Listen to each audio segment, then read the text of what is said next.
پہلی بار غریب اور نچلے طبقے کو اہمیت دی گئی۔ 37 لاکھ پاکستانیوں کو 1400 ارب روپے کے بلا سود قرضوں کی افتتاح سے کامیاب پاکستان پروگرام کا آغاز کر دیا۔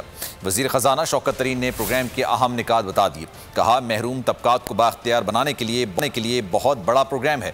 3 سے 4 سالوں میں پروگرام کو مزید بڑھا دیں گے۔ آج کا دن نچلے طبقے کے لیے تاریخی ہے۔ معاشی ترقی کے لیے معاشی پالیسیز ناگزیر ہیں۔ بینکوں کے پیچھے اب لوگ ہمارے بینک مائکرو فائنانس کمپنی ان کے ڈور سٹیپ پہ جا کے ان کو پیسے دیں گے۔ 1400 ارب روپیہ اگلے 3 سے 5 سال میں ہم دیں گے 3.7 ملین ہاؤس ہولڈ، اور ہمارا ٹارگٹ ہے کہ اس کو ہم نے اوپر بڑھا دینا، کچھ 6 ملین تک ہم جائیں گے انشاءاللہ۔ غریب لوگ جو ہیں، غریب خاندان ہیں، وہ صرف خواب ہی دیکھتے رہتے ہیں۔ تو اس دفعہ ہم نے جو کہا کہ ہم انکلوسیو اور سسٹینیبل گروتھ کریں گے، سسٹینیبل گروتھ کے تو ہم نے کافی میئرز لے رہے ہیں، ایکسپورٹس کو بڑھا رہے ہیں، اپنے سیونگ ریٹس بڑھا رہے ہیں، ایگریکلچر پروڈکٹیو جو ہمارے وہ ہیں سیگمنٹس آف سوسائٹی اکانومی اس کو بڑھا رہے ہیں۔ لیکن پرائم منسٹر نے یہ ارادہ کیا کہ اس دفعہ ہم غریب کو ٹرکل ڈاؤن افیکٹ کے کا محتاج نہیں ہونے دیں گے۔